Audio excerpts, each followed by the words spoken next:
নবী আপনি ইমামুল আম্বিয়া, নবী আপনি ইমামুল আম্বিয়া, আপনার জন্য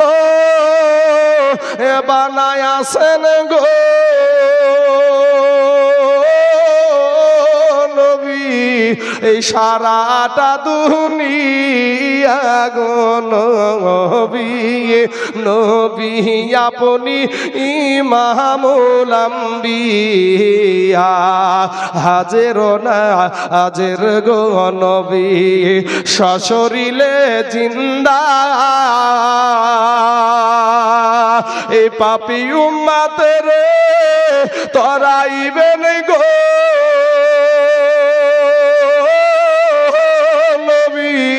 শাফায়াত করিয়া গো নবী, নবী আপনি ইমামুল আম্বিয়া।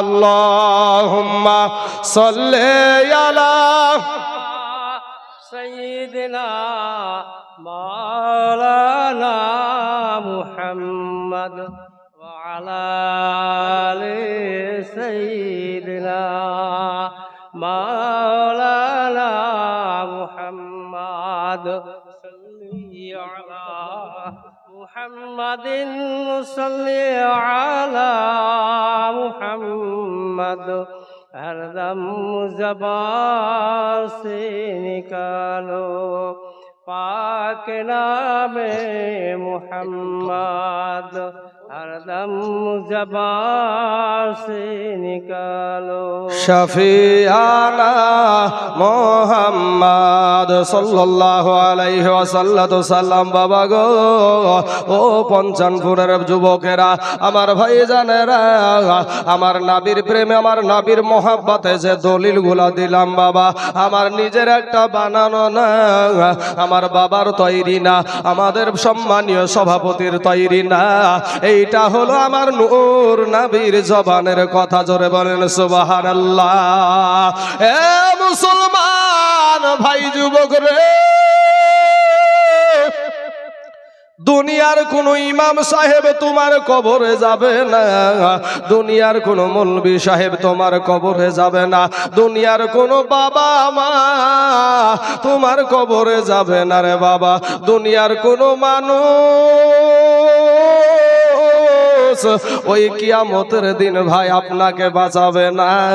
আপনাকে যদি কেউ বাঁচাই গো, সেটা হলো আমার মদিনাওয়ালা আপনাকে বাঁচাবে। যুবক রে, আমার নূর নবী আপনার জন্য কত কষ্ট করেছে, কত বাবা কষ্ট করেছে, একটা বার আপনাদেরকে একটু বয়ান করি।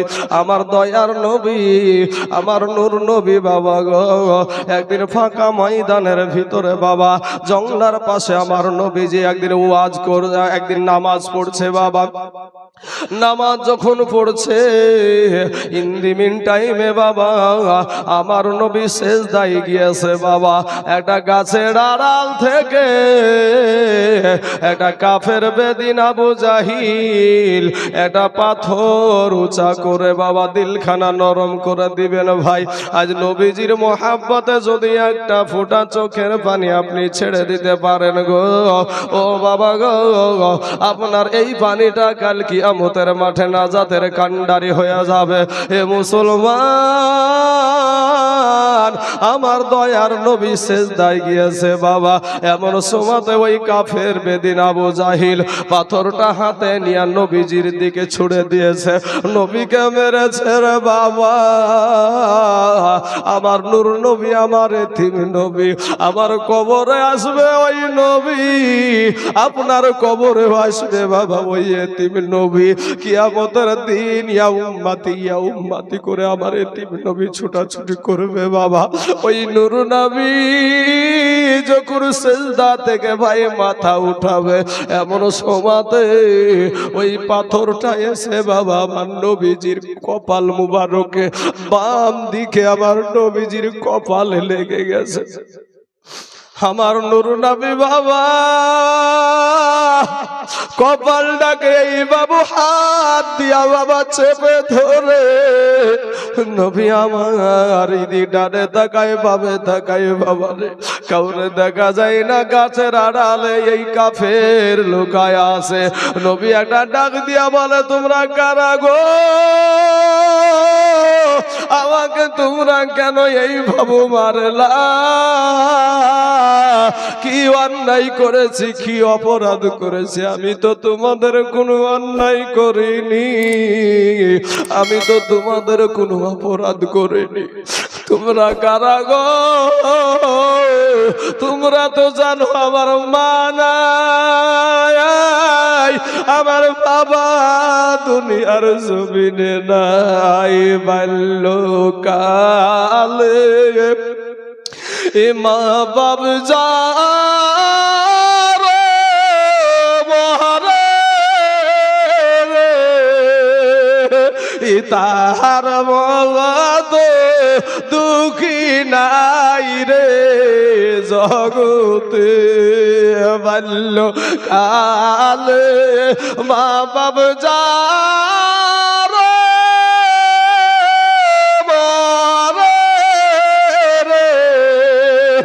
তাহার মত দুঃখী নাই রে জগতে।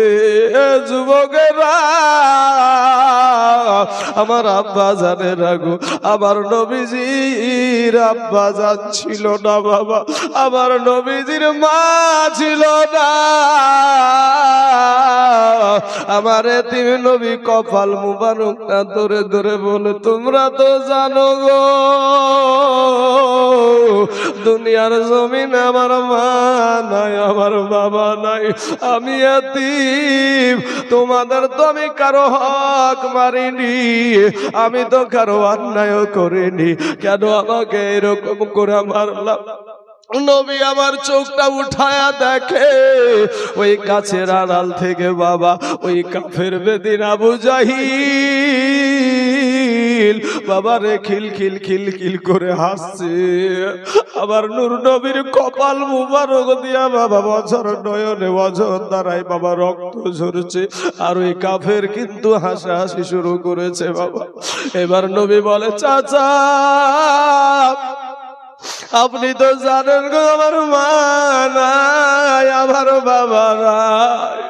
চাচা গো আপনি না ছোট অবস্থায় জংলা থেকে আমি বাপের ব্যথায় ব্যথি হইয়া জংলার দিকে যাচ্ছিলাম, আপনি নিয়ে এসে আমার মাকে আপনি বলেছিলেন আমি না থাকলে বাঘে ভাল্লুকে খেয়ে নিত, কিন্তু আমার মা আপনাকে বলেছিল আমার সন্তানকে বাঘে খাবে না, আমার সন্তানকে ভাল্লুকে খাবে না, সাপে ছুবে না, এই সন্তানকে কেউ কষ্ট দিয়ে শেষ করতে পারবে না। ও চাচা,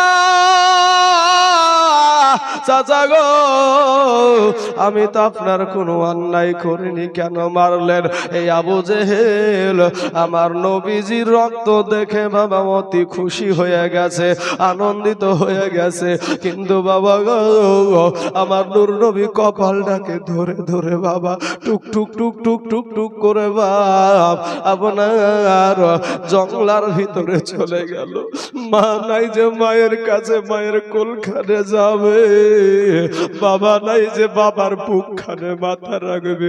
কোন যুবক যদি কষ্ট পাও রে ভাই, বড় কষ্টই যদি থাকো, বাপের বুকখানে মাথা রাখবা, দেখবা তোমার দিলখানা ঠান্ডা হয়ে যাবে, তোমার টেনশন দূর হয়ে যাবে। বাপের বুকখানা এত শীতল, সন্তানের কষ্টতে বাবা রে মা বাবা ঠিক থাকতে পারে না। আমি মা বাবার দিকে ওয়াজে আজকে যেতে পারবো না, আমার দয়ার নবীজির কথা বলছি বাবা। আমার দয়ার নবীজির মা নাই যে মায়ের কাছে ছুটে যাবে, বাবা নাই বাবার কাছে ছুটে যাবে। বাবা গো টুক টুক করে আমার নূর নবী ওই জঙ্গলার ভিতরে চলে গেল। জঙ্গলার ভিতরে যাওয়ার পর একটা গাছে হেলান দিয়ে নবী আবার কপালটা চেপে ধরে বসে আছে। আসমানের ফেরেশতা জিবরাইল ফারিস্তার দল নিয়ে বাবা ছুটে চলে এসেছে, বলে ইয়া রাসূলুল্লাহ, ইয়া হাবিবাল্লাহ, নবী গো, একটা বার অর্ডার দেন গো নবী, একটা বার শুধু অর্ডার দেন, আমাদের এই পাখা দিয়া, এই নূরের পাখা দিয়া কাফেরদের বংশকে নির্বংশ করে দিব। আমার দয়ার নবী, আমার নূর নবী, আমার আদর্শবান নবী ওই জিবরাইলের পাখা ধরে বলে, জিবরাইল রে, আমি নবী ধ্বংস করতে আসি না, আমি নবী তাদেরকে ধ্বংস করতে আসি নাই, তুমি যদি তাদেরকে ধ্বংস করে দাও, আমি রাহমাতাল লিল আলামিন, আমি কাকে কালেমা পড়ে জান্নাতে নিয়ে যাব? জোরে বলেন না একবার সুবহানাল্লাহ। বাবা রে, কোন জানি দয়ার নবীর মন কতটা উদার। আমরা হলে বলতাম, ভাই রে যা, আগে গিয়ে ওকে মেরে আই, না মারা পর্যন্ত শান্তি নাই। কিন্তু আমার নবী বলে, আমি নবী ওদেরকে বুঝাইয়া বুঝাইয়া ওই জাহান্নামের আসামির খাতা থেকে নামটা কেটে আমি জান্নাতের মেহমান বানায়া দিব। জোরে বলেন সুবহানাল্লাহ। জিবরাইল বলে, ইয়া রাসূলুল্লাহ, ইয়া হাবিবাল্লাহ, নবী গো, ওগো নবীজি, আপনি নবীর কারণে ওই কাফেররা খাবার পায়, আপনি নবীর কারণে ওই কাফেররা বাতাস পায়, আপনি নবীর কারণে ওই কাফেররা পানি পায়। ও নবী গো, আপনি নবীর কারণে আল্লাহর দুনিয়ার জমিনে তারা থাকতে পায়, এরপরও আপনাকে কষ্ট দেয়। জিবরাইল রে, তোমার বড় মায়া লেগেছে নাকি? বলে, রাসূল গো, আপনার কপাল মুবারকের রক্ত দেখে শুধু আমার না, আল্লাহর ফারিস্তারা সবাই ছুটে চলে এসেছে। জোরে বলে সুবহানাল্লাহ। হে বাবার, আমার ভাই জানেরা, আমার নবী, আপনার নবী ডাক দিয়া বলে, জিবরাইল, আমার উপরে তোমাদের মায়া লেগেছে, আমার আল্লাহর কি মায়া লাগেনি? আমার আল্লাহর কি মায়া লাগেনি? জিবরাইল একটা ছুড় দিয়ে আল্লাহর দরবারে হাজির। আল্লাহ গো, আপনার হাবিবুল্লাহর, আপনার হাবিবের, আপনার দোস্তের কপাল দিয়ে রক্ত ঝরে গো আল্লাহ।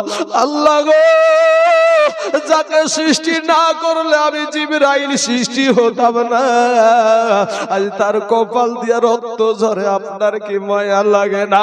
আল্লাহ বলে, জিবরাইল রে যা, আমার হাবিবকে এখন গিয়া বল, আমার হাবিব যদি একটা বার শুধু বলে এখনই কিয়ামত আরম্ভ করে দিতে, আমি আল্লাহ আমার হাবিবের জন্য আমি এখনই কিয়ামত আরম্ভ করে দিব। জোরে বলেন সুবহানাল্লাহ। জিবরাইল রে, আমার হাবিবকে আমি বড় আদর করে বন্ধু বানায়া সৃষ্টি করেছি, ওই বন্ধুর কপাল দিয়ে রক্ত ঝরে রে, আমার বন্ধুর কপাল দিয়ে রক্ত ঝরে, আমার আরশের পায়া কাঁপে রে, আসমান কাঁদে, জমিন কাঁদে রে, আমার বন্ধু যা চাইবে, যা কি বলছে দেখ। জিবরাইল এসে বলে, ইয়া রাসূলুল্লাহ, ইয়া হাবিবাল্লাহ, নবী গো, আমার আল্লাহর বড় মায়া লাগছে গো নবী, নবী গো, আল্লাহর বড় মায়া লাগছে। আপনি কি চান বলেন? আপনি যদি এখন কিয়ামত আরম্ভ করতে বলেন, এখন আল্লাহ কিয়ামত আরম্ভ করে দেবে। জিবরাইলকে ডাক দিয়ে বলে, হে জিবরাইল, আমার আল্লাহকে গিয়া বল, আমি নবীর কপাল দিয়া রক্ত ঝরছে, এই রক্তের বিনিময়ে আমার উম্মতকে কিয়ামতের দিন আমার আল্লাহ মুক্তি দিবেনি। জোরে জোরে বলুন সুবহানাল্লাহ। এ দয়ার নবী বিনে গো আপন বলতে কেহ নাই জগতে, আমার মায়ার নবী বিনে গো আপন বলতে কেহ নাই জগতে, ভেবে দেখি আমি সব বিদেশি মিশে মায়া আর ভবেতে আপন বলতে কেহ নাই জগতে আমার দয়ার নাবি বিনে গো আমার মায়ার নাবি বিনে গো আপন বলতে কেহ নাই জগতে ওরে আমার নাবিকে যারা মানুষ গো বলে শ্রেষ্ঠ জীবন তাহার গেছে রে বিফলে ওরে আমার নাবিকে যারা মাটির মানুষ গো বলে শ্রেষ্ঠ জীবন তাহার গেছে রে বিফলে ওরে যাবি আবার পশুর দলে যাবি আবার পশুর দলে আসতে হবে ফিরিয়া আপন বলতে কেহ নাই জগতে রাস্তায় মা বোনেরা ভিড় রাস্তায় মা বোনেরা ভিড় না করে প্যান্ডেলের নিচে আশ্রয় গ্রহণ করুন। মা বোন আপনাদের কাছে অনুরোধ, আপনার রাস্তায় ভিড় জমাবেন না। ভাই খুব শক্তি লাগছে ভাই, শোনা একটু উঠান না ভাই, শক্তি লাগছে, বিশ্বাস করেন কঠিন শক্তি লাগছে, একটা লাড়ি ব্যথা হয়ে গেল ভাই, আপনি উঠাতে পারেন ভাই। এমন সময় এমন এমন জায়গায় আপনারা শেড ভাড়া দেন, রাস্তা দিয়ে যাই তো মাটি পর্যন্ত কাঁপে আওয়াজে, আছে না নাই? যখন ডিজে বক্স বাজায় আর এখানে এসে বাবা শক্তি, এত শক্তি দিয়ে যদি পেটে লাড়ি এক জায়গা ব্যথা হয়ে যায় তাহলে কি করে হবে? আমি ভাই আপনাকে বলছি, বসিয়ে দিয়েন না, চাপিয়ে দিয়েন না, বুলুন্দ করেন। বুলুন্দ মানে কি? উঠানো। হ্যাঁ, আপনার উঠাবেন তখন বক্তা এমনি খেলবে, কিন্তু বক্তা যে বাবু বসছে, মাইক যে বাবু বসছে, বক্তা তো বসতে বসতে শেষ হয়ে যাবে বাবা। যে আমার সোনা মানিকের, আমার ভাই জানেরা, তাহলে আমার নূর নবী দেখেন, ও আমার মুসলমান বাবাজির, আমার ভাই জানেরা, আপনার নবী, আমার দয়ার নবী, সেই 1400 বছর আগে আপনার নবীর কপাল ফেটেছে, আর সেই নবীর রক্তের বিনিময়ে আল্লাহর কাছে আজ আমাদের জন্য নবী বলছে, আমার ওই উম্মাতদেরকে তুমি নাজাত দিবা না, মুক্তি দিবা না।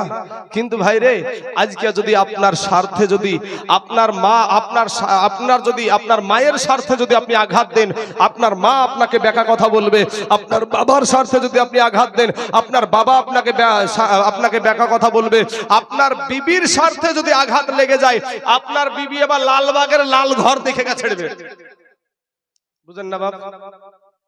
লালবাগের লাল ঘর কোনটা? হ্যাঁ, সুবহানাল্লাহ। সন্তানের স্বার্থে যদি আঘাত লাগে, সন্তানও কিন্তু বাবা মাকে ছেড়ে কথা বলে না। অতএব আজ থেকে 1400 বছর যেই নবী আপনার জন্য চোখের পানি ছেড়ে কাঁদছে, সেই নবীকে চিনুন বাবা, সেই নবীকে চিনুন।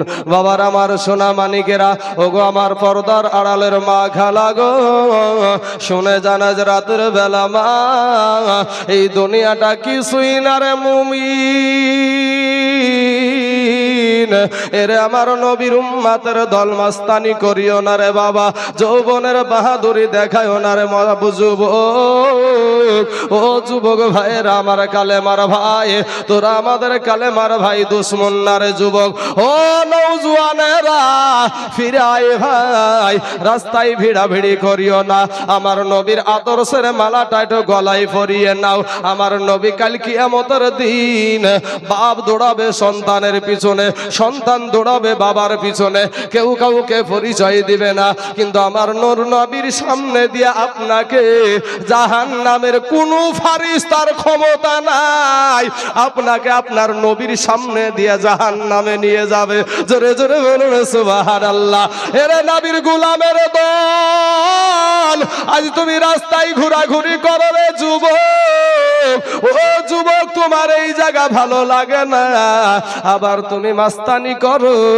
ওরে ভাই, তুমি যেমন রাস্তায় ঘোরাঘুরি করছো, কত নারীদেরকে টিটকারি মেরে কথা বলছো, যুবকরে আমাদেরও মন চাই একটা আনন্দ করতে, আমাদেরও মন চাই সিনেমা দেখতে, আমাদেরও মন চাই তোমার মতন আনন্দ করতে, কিন্তু আমরা করি না। কারণ কি? আমাদের অন্তরে আছে আল্লাহর ভয়। ভাই, তোমার মতন বেয়াদব না রে যুবক, তোমার মতন বেয়াদব না। এ যুবকেরা রাস্তার দিকে তাকায়া দেখ, কত যুবকের লাশ অভাব নাই রে বাবা, কত যুবকের লাশ ঘরের ভিতরে অভাব নাই, কত যুবকের লাশ পানির নিচে অভাব নাই। যুবক রে, আজকে পঞ্চানপুর মাদ্রাসায়, সন্ডি মাদ্রাসায় জলসা মাহফিল। ওরে যুবক, আজকে তুমি যদি এই মাদ্রাসাকে মুহাব্বত করে থাকো, এই মাদ্রাসাকে যদি ভালোবেসে থাকো, যুবক রে, মাস্তানি না করে ভিতরে এসো রে বাবা। ও মা খালা রাগো, আমার সভাপতি বাবুজি আমার বারবার বললো, মা রাস্তায় ভিড় ভাড় করিয়েন না মা।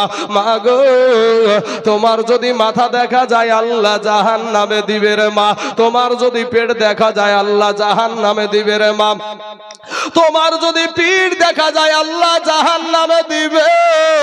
ওরে মা, তুমি কোন অঙ্গ ডালিয়া আল্লাহর জান্নাতে যাবার মা? মা গো, তোমার মতন কত মা সংসারের সব কাজ করে, এরপরেও পর্দা করে, এরকম ইতিহাস আছে না নাই বাবা? তোমার মতন কত মহিলা সংসারের সব কাজ করে, তারপরেও 5 ওয়াক্ত নামাজ পড়ে, তুমি কেন পারবা না রে মা? তোমার মতন কত বোন স্কুলে যাই, কলেজে যাই, চাকরি করতে যাই, এরপরেও পর্দা করে, অভাব নাই, তুমি কেন পারবা না রে বোন? তোমার মতন কত যুবক রাস্তায় ভাইরে ড্রাইভারি করে ভাত খাই, এরপরেও 5 ওয়াক্ত নামাজ পড়ে, তুমি কেন পারবা না রে বাবা? তোমার মতন কত যুবক মুনিশ খেটে ভাত খায়, তারপরেও 5 ওয়াক্ত নামাজ পড়ে, তুমি কেন পারবা না রে বাবা? তোমার মতন কত যুবক ব্যবসা করে ভাত খায়, এরপরেও 5 ওয়াক্ত নামাজ পড়ে, তুমি কেন পারবা না? এ যুবক ভাইয়েরা, এ আমার প্যান্ডেলের যুবকেরা, শুনেন ভাই, আপনারা হয়তো ভাবছেন আমরা মাথায় টুপি দিয়েছি মনে করে, আমরা মাথায় টুপি দিয়েছি বলে রে বাবা, আমরা মুখে দাড়ি রেখেছি বলে আমরা না খাইয়া মরি না রে ভাই। আল্লাহ পাক বরঞ্চ আপনাদের চাইতে আমাদেরকে ভালো ভালো ডুমিয়াগুলা খাওয়ায়। হুজুর আটটু, হুজুর আর একটু, এই ডুমিয়াটা হুজুর আছে না চাচা? কিন্তু যুবক রে, আজ দাড়ি রাখার কারণে আমাদের সম্মান কমে যায় না রে বাবা, মাথায় টুপি দেওয়ার কারণে আমাদের ইজ্জত কমে যায় না। যুবক রে, সুন্নাতি লেবাস পরার কারণে আমাদের সম্মান কমে না বাবা রে। ও সোনা মানিকের, আমরা না খায়া মরি না। ওরে যুবক, মাস্তানি করিও না ভাই, তোমার চাইতে বড় মস্তান ছিল ফেরাউন, তোমার চাইতে বড় মস্তান ছিল নমরুদ, তোমার চাইতে বড় মস্তান ছিল আবু জেহেল, তোমার চাইতে টাকাওয়ালা ব্যক্তি ছিল বাবা কারুন নামে একজন ব্যক্তি, তার টাকার কোনো বাবা ঠাউ ছিল না। তোমার চাইতে টাকাওয়ালা ব্যক্তি ছিল সাদ্দাদ, আজ টাকা হয়ে গেলে বাবা দেশের মধ্যে 1 নাম্বার মানুষ। ওরে সুদের টাকাই বন্ধু তুমি হইছো বড় লোক, এ দেখলে পারে দেই রে সালাম শত শত লোক, ওরে দেখলে পারে দেই রে সালাম শত শত লোক। সুদের টাকাই বন্ধু তুমি হইছো বড় লোক, এ দেখলে পারে দেই রে সালাম শত শত লোক। আগে তারা ভাত পাইতো না, খাইতো আটার রুটি, এখন তারা রাখছে বাবা বাড়িতে কাজের বিটি। ওরে গরিবের হক মাইরা খায়া করছে কত সুখ, ই গরিবের হক মাইরা খায়া করছে কত সুখ, এ দেখলে পারে দেই রে সালাম শত শত লোক। আবার টাকা যদি বেশি হয়ে যায় বাবা, মাদ্রাসা মসজিদের আপনার সেক্রেটারি সভাপতিও বানাচ্ছে সুদখোরকে, আছে না বাবাজি? আপনাদের দেশে হয়তো না থাকতে পারে, কিন্তু টাকা যদি সুদ খাওয়া মালেরও যদি টাকা বেশি হয়ে যায়, মসজিদের সভাপতি কে হবে? ওই টাকাওয়ালা মাল, যাতে কিছু হলে ও যেন টাকা দিয়ে করতে পারে। এরকম আছে না? এখন মদখোর চিন্তা করছে, হারে সুদ খাওয়া তো আরো বড় গুনাহ, তারপরে মসজিদে সভাপতি হয়ে গেল, মাচানে বসে মাতলামি করছে আর বলছে ও ধরেছে আমি মদ খেয়ে মসজিদে গেলে তাড়িয়ে দিবে সকলে, লুকে আমায় করবে গালাগালি, আমার নাই গতি। মদখোর, মদখোর বলছে যে শালা সুদ খায়, মৌলবীরে তো বলে সুদের গুনাহ বিশাল বড় গুনাহ, তো এই সুদ খাওয়ার পরে মসজিদের সভাপতি হয়ে গেল, আর আমি মদখোর, তার লেগে আমাকে নিজের কথাটা বলছে, যদি মদ খেয়ে মসজিদে যাই, আর মসজিদে গেলে মদ খেয়ে যদি মসজিদে যে মাতলামি করে, বুঝতে পারছেন না, একবারে যুবকদের মার বিসমিল্লাহ নাই, পাবলিকের মার বিসমিল্লাহ নাই, আচ্ছা ধুলাই দিবে। তো এখন দোকানে বসে শুরু করেছে, আমি মদ খেয়ে মসজিদে গেলে তাড়িয়ে দিবে সকলে, লোকে আমায় করবে গালাগালি, আমার নাই গতি, তবে সুদখোর কেন হয় মসজিদের সভাপতি। বাপ আমার ভাইয়েরা, সুদ খাওয়াও কবিরা গুনাহ, মদ খাওয়াও কবিরা গুনাহ, বাবাজি মিথ্যা কথা বলাও কবিরা গুনাহ। আমার যুবক ভাই শোনা, তোমরা যারা রাস্তায় ঘোরাঘুরি করছো ভাই রে, তুমি আমার কালেমার ভাই, তুমি আমার মুসলমান ভাই, তুমি আমার কলেজার ভাই, তোর পা দুখানা আগায়া দে ভাই। আজ আমাদের সুন্নি মুসলিম সুন্নি মাদ্রাসায় জলসা, ওরে যুবক ফিরে আই ভাই, তওবা করে আল্লাহর রাস্তায় ফিরে আয়, তওবা করে আল্লাহর কাছে ক্ষমা চা। আমার আল্লাহ, আমরা শ্রেষ্ঠ নবীর উম্মত হওয়ার কারণে আপনার আমার জীবনের সমস্ত গুনাহ আমার আল্লাহ মাফ করে দিবে। জোরে বলেন সুবহানাল্লাহ। বাবাজি আমার সোনা মানিকেরা, আমার ভাই জানেরা, এতগুলা কথা বলার উদ্দেশ্য হলো যে যুবকেরা রাস্তায় ঘোরাঘুরি করছে, মহিলারা রাস্তায় ঘোরাঘুরি করছে, দেশে এত বড় জলসা, আর সেই জায়গাতে এসে আড্ডা মারছে। বাবাজি নমরুদও বলেছিল আল্লাহকে, নমরুদ বলেছিল ইব্রাহিম নবীকে যে আল্লাহর সাথে যুদ্ধ করব, তা আমার আল্লাহ পাক এর মতন মস্তানকে, বুঝতে পারছেন না, ও তো কত উন্নি, আনা রব্বুকুমুল আলা, আমি সবচাইতে বড় আল্লাহ, নাউজুবিল্লাহি মিন জালিক, এত বড় কথা বলেছিল। তারপরে বলে আল্লাহর সাথে যুদ্ধ করব, আল্লাহর সবচাইতে নিম্নমানের একটা সৃষ্টি বা মশা, এই মশা পাঠায়া দিয়া সবকে সাইজ করতে করতে এটা অসুস্থ জ্বর হয়েছে মশা, অসুখ মানুষ, অসুস্থ মানুষ, অসুস্থ মশা, ই বুঝে আল্লাহ গো আমার জন্য কাউকে রাখনি, বলে তোর জন্য প্রধানমন্ত্রী ডেকে রেখেছি, তোর জন্য প্রধানমন্ত্রী ডেকে রেখেছি। কোথায় আছে? লুকিয়ে আছে। করোনা ভাইরাসে ভারত বলছে পাকিস্তানকে শেষ করে দেবো, পাকিস্তান বলছে ভারতকে শেষ করে দেবো, আমেরিকা তো বাবা গোটা এলাকার আপনার রিমোটলি বসে আছে, সবাইকে শেষ করবো। আমার আল্লাহ এমন একটা মাল দিয়েছে রে বাবা, ছোট্ট একটা নাম, করোনা ভাইরাস। কি ভাইরাস? Corona virus. গোটা দুনিয়াকে আল্লাহ স্তব্ধ করে দিয়েছিল না, দেয়নি বাপ? দিয়েছিল। শুধু নারীদেরকে বাবা মুখ ঢেকে চলার কথা বলা হয়েছে, এখন বাঁচার তাগিদে যে আল্লাহ তুমি একটু কবরে যাওয়া, তো ডাক তো চলিয়েছিল, কি করবো বাঁচবো না আর। এবার কি করছে বাবাজি, নারীরা তো মুখ ঢাকছে, ওদের তো মুখ ঢাকাই যাই যাচ্ছে, কিন্তু বাবাজি বেটা ছেলেও বাবা মুখ হোসে একেবারে গরুর ঠুসি পড়া করে ঠুসি পড়ছে, আছে না ভাই? হ্যাঁ।